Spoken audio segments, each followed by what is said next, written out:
We have new information about a man sick with Ebola in Texas. Find out about the hospital mistake that left him untreated and contagious for days. CPR can save lives. Tonight we'll tell you how you can learn the skill for free. And cool air is spilling its way south throughout the big country. I'll let you know what tomorrow's temperatures are looking like coming up on your Fox News First Weather. In high definition, this is KXVA, Fox News First at 9 o'clock. Good evening, I'm Rick Tomlin. And I'm Molly Garrity. Thank you for joining us. Several people, including children in Dallas, are being closely monitored tonight for the Ebola virus. This after coming in contact with a man being treated there for the illness, and Polo Sandoval has an update from Dallas. This morning, we now know how Thomas Eric Duncan may have come into contact with the deadly virus. The New York Times reporting it may have been a single act of kindness in his native Liberia only 4 days before he traveled to the United States. His name is Thomas Eric Duncan, a 42-year-old Liberian citizen. According to the New York Times, on September 15th, he assisted a pregnant woman in Monrovia who later died of Ebola. 4 days later, he flew to Dallas to visit with friends and family. According to the CDC, when he developed symptoms, he went to a Dallas hospital where he underwent basic blood tests but not screened for Ebola. This despite telling a nurse he was visiting from Africa. Regretfully, that information was not fully communicated throughout the full team. And as a result, the full import of that information wasn't factored into the clinical decision making. A friend of Duncan became so frustrated that Duncan was not getting care, he reportedly called the CDC. Finally, he was admitted to the hospital where he's in serious condition. It's very stressful. We're here, but we just wanted to, we appreciate as much help as we can get because Eric just got here, he contracted this stuff, and now he needs to pay back the hospital. We're still here, we will not sleep, just like you feeling the pain. We feel the pain here too. Duncan had contact with at least a dozen people, including his girlfriend's children, since arriving in the U.S. They're all being monitored for symptoms now. However, since Ebola's incubation period is 21 days, it could be weeks before doctors know if anyone else in the U.S. was infected. And this morning, officials with the CDC continue working to track down anyone else who may have had contact with Duncan during this several days before he was admitted here to the hospital. Meanwhile, officials here at the hospital promising a closer look at the situation and a closer look at the policies that are in place when admitting some of the patients. Reporting in Dallas, I'm Polo Sandoval. Ebola survivor Nancy Wrightball says she's not surprised the virus made its way to the U.S. Today, she offered advice for people worried about the disease spreading. If they know somebody that's exhibiting symptoms that look like Ebola, to get help immediately. Don't wait thinking, oh, this is just the flu, I'm going to wait, or, you know, I'm just not really getting any better. Don't wait to seek out medical help. Wrightball and Abilene Christian University graduate Kent Brantley were the first 2 American aid workers to contract the disease in Liberia and be successfully treated here in the U.S. Well, if you stepped outside today or just came in from outside, you understand there's a little change from this morning or this afternoon. Barrett's here to tell us the latest. Yes, we had a cold front come through at about 1 o'clock through the Abilene area earlier today, and we're going to wake up to some pretty cool temperatures in the morning hours. It will be completely sunny when you wake up, but the chilly part is it's going to be 54 degrees when you step out the door in the morning, 72 degrees by noon, and still in the mid to upper 70s throughout the afternoon and evening hours tomorrow. Mostly sunny conditions throughout most of the day for tomorrow. Now we're going to send things over back to Rick and Molly. Great, thanks, Barrett. If you're looking to potentially save someone's life, it may be time to get CPR certified. Hendrick Medical Center offers a series of classes to benefit your skill level. KXVA's Heather Fontaine explored one session today and tells us why being certified is so important. Anyone can help save someone's life if they have the right skills. Hendrick Medical Center offers different classes to help Abilenians become CPR certified. What it's designed for is to help you to know what to do when somebody's heart quits beating. There are different levels, and all classes are open to the public. The Heart Saver class teaches basic CPR and is most beneficial for an everyday person. But it's not to try to advance you to that medical practitioner's level, but so that you will know what to do until advanced help gets there. There are also courses that teach pediatric advanced life support or a healthcare provider CPR course. But the point of Heart Saver is to train any person how to handle a situation.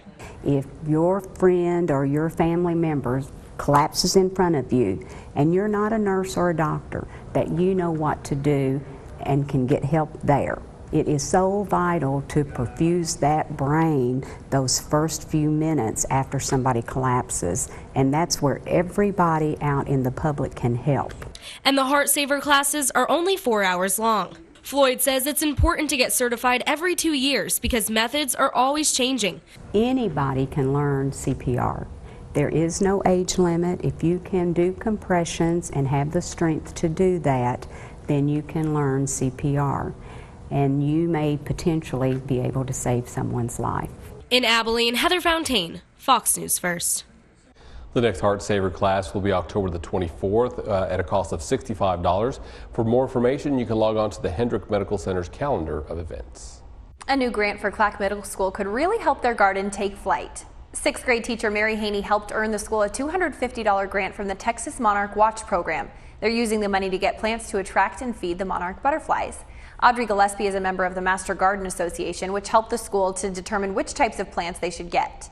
It is a thrill and it's an humbling experience to be able to be part of something like this, and we're grateful that Clack called us and asked us to do that. With the grant, the garden is now a registered monarch viewing place. Haney says she plans to apply for more grants in the future to grow the garden and get more students involved.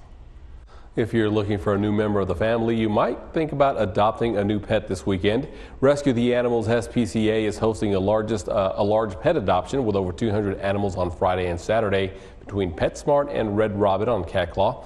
They will also be offering pet shots for $25, or you can get your pet microchipped for $10. The event starts tomorrow from 4 to 6 and continues Saturday from 10 to 5.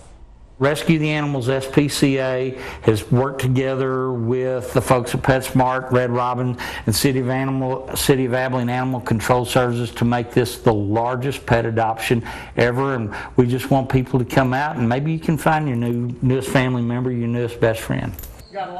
Rescue the Animals is a nonprofit organization, and the money raised this weekend will go towards replenishing the animal food, kennel cleaning, and as well as other services. So those are some cute guys in there ready to get adopted. So hopefully they'll all get sent home this weekend.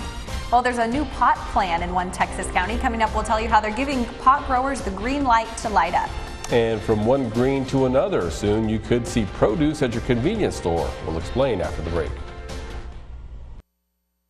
This is KXVA Fox News First with Rick Tomlin, Molly Garrity, Chief Meteorologist Barrett Phillips, and Sports Director Manny Diaz. Welcome back. There's a new pot plan in one of Texas counties. That's right. If you're caught with a small amount of marijuana and it's your first offense, you won't get a criminal record. Alice Barr explains. When it comes to marijuana, one wrong choice can blow a future away. Too often, we see young people make mistakes that then begin a spiral downwards. So the Harris County Sheriff's Office and Houston Police are partnering on a new pilot program from the district attorney. Our goal is to keep these individuals from entering the revolving door of the criminal justice system.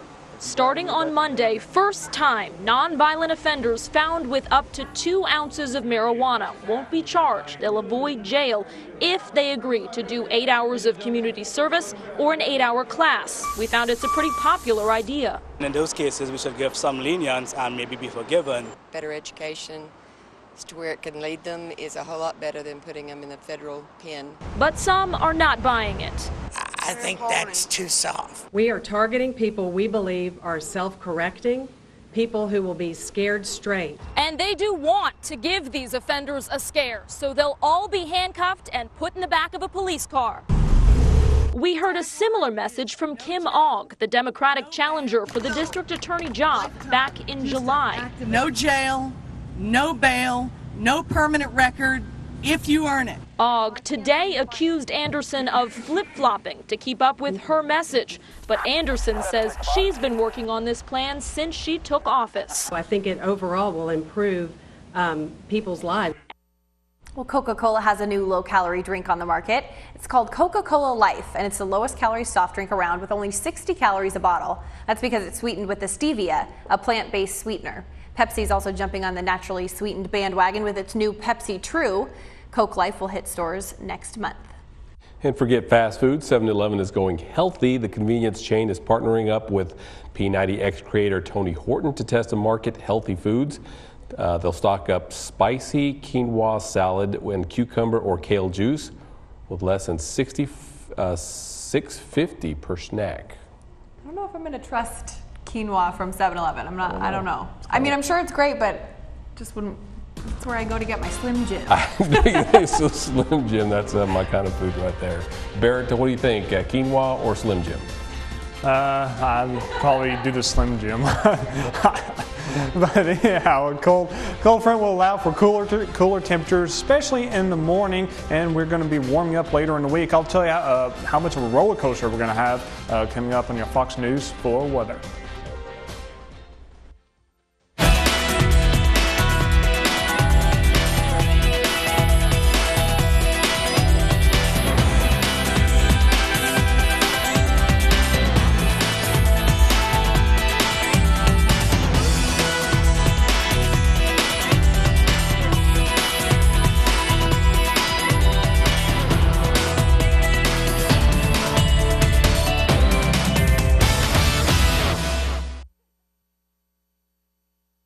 Now, from the KXVA Fox News First Weather Center, Chief Meteorologist Barrett Phillips.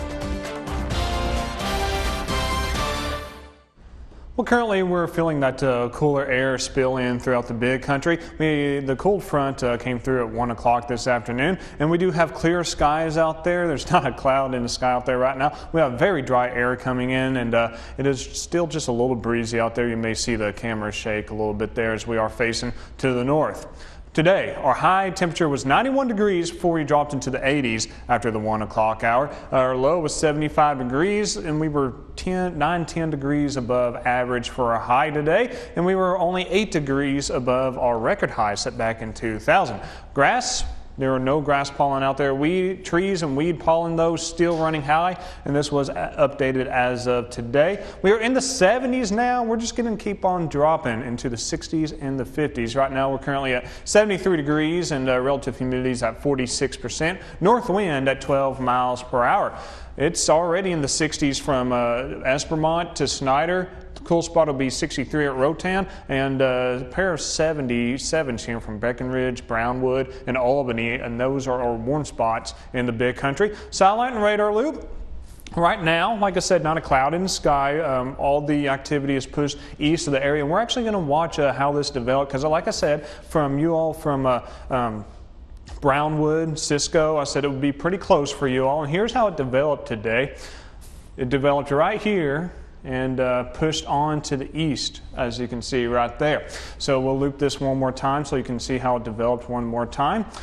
And there it goes. So all of the severe weather and such was east of the area, but some few locations near Cisco and Brownwood did see some shower and storm activity. Now we're going to zoom it out. They had some severe weather north of Dallas and also in Waco, but thankfully we missed out on that. It's not a good thing we missed out on the rain, but at least we missed out on the severe weather part. For our HD futurecast, clear skies tonight and clear skies for tomorrow. And yes, folks, this is working. That's just how clear it's going to be for the next 48 hours. For our lows, we're going to be in the low to mid 50s, 53 in Albany, 51 to be the cool spot in Snyder, 53 in Winters, and it will be a chilly night, cool and chilly night, northwest wind up to 5 miles per hour. And for tomorrow, mild, 80 degrees. Even though we had the cold front come through, it's really just dropping our high temperatures where they should be for this time of year. Northeast wind up to 15 miles per hour. It's going to be warmer in the southeast, 83 degrees in Brownwood, 78 in Clyde. A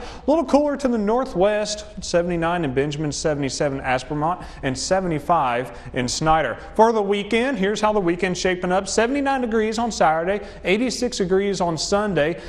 Mostly sunny conditions Friday, Saturday, and Sunday. Going to be a beautiful weekend. The only exception will be that 48-degree temperature there on Saturday morning, and then things are warming back up into the 90s by Tuesday and Wednesday. But we're gonna have to survive this cold for the late tonight and early tomorrow before we get there. Yes, take the jackets with you if you're heading out both tomorrow morning and Saturday morning. So at least the football games are looking pretty good. Yeah. So. All right. Well, speaking of football, as the Cowboys prepare to take on the Texans, Manny's breaking down how they beat the Saints after the break.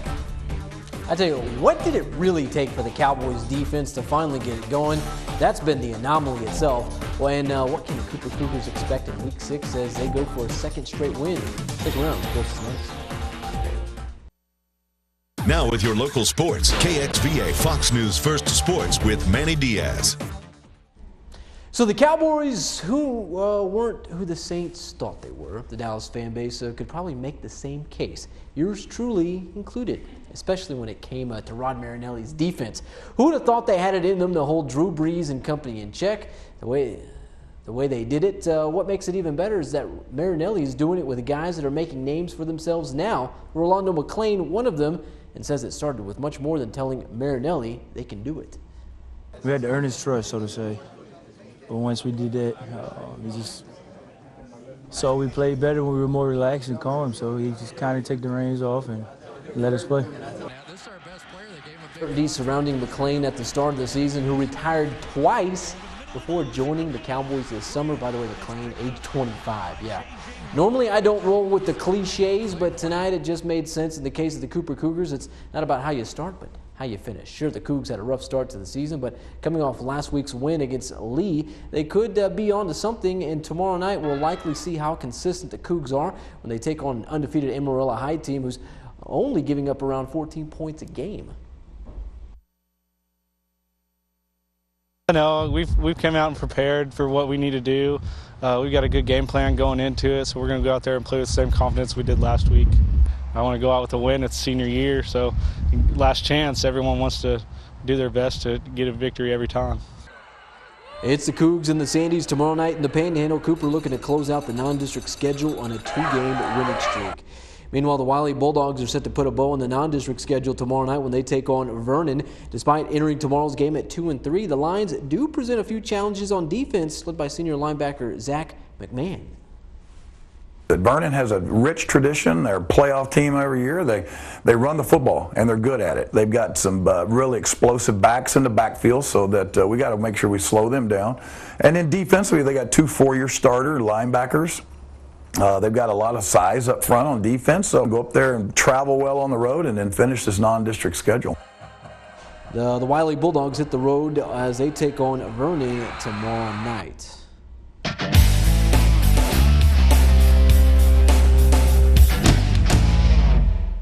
Well, it's your chance to be part of our team for the night in our segment called What We Missed. We can't be everywhere. We want your video of that awesome score or mind-blowing hit. Upload it to our Facebook or Twitter page, the West Texas Scoreboard. And the Abilene High Lady Eagles are now 27-6 on the season, not to mention undefeated in district play. But while having a 2-0 record is something to be excited about, head coach Dee Dee Pierce is all smiles over something else. They are so young. We've been really impressed with how they've progressed. We knew we had a good off season last spring. They played club ball together, so we knew that they were playing really well together. And they just started out with a bang this year and have continued to really make some progress. The Lady Eagles have only 2 seniors on the team and will be facing another young squad when they host Odessa High at home tomorrow night. So, by the way, you want to stick around and look out for the West Texas Scoreboard coming up tomorrow at 10:30. We'll have games from Wiley, Cisco. We'll pretty much be all over the place, everywhere. Especially Cooper's game up in Amarillo. So we're going to be sure and get you highlights of that game as well. It's the best night of the whole week. We all look forward to Absolutely. it. Go Cooper. Yeah. Rick's Cooper Cougs. I love Abilene High School as well, and Wiley. Stay with us. We'll be right back with a last look at your weather. And kids say the darndest things. Hear what one mom heard her daughter saying coming up after the break. Hey, Mama. Yeah? Are you going to make yourself pretty today, or are you going to look like you always do? Clara and I were playing in your underpants, and they fit both of us at the same time. Can I have your iPad when you die? You have a lot of hairs on your face. Is that a mustache or a beard? You just heard a sampling of some serious truth bombs from a 4-year-old. Blogger Johanna Stein decided to put together some of the creative things her daughter has come up with, illustrated by wearing a GoPro on her forehead. Man, Keep it I mean, she's just being honest, but I like that. Can I have your iPad when you die? Once you get to like 15, it's going to get a little worse. I think. Yeah. 15, 16. Wow. What's going to get? Is the weather going to get any worse or better? Well, it depends on what type of weather you like. There's no such thing as good or bad weather, but 54 degrees, it will be a clear and cool night, northwest wind up to 15 miles per hour, and then 72 degrees for noon, 76 degrees at 5 o'clock. Mostly sunny conditions throughout the entire day tomorrow. It's going to be pretty mild, 80 degrees right around average, and the weekend's looking pretty good too. Upper 70s for Saturday, mid 80s for Sunday, and just uphill from there. My kind of weather. Thanks for joining us with the Fox News First. We'll see you back here tomorrow. Have a great night.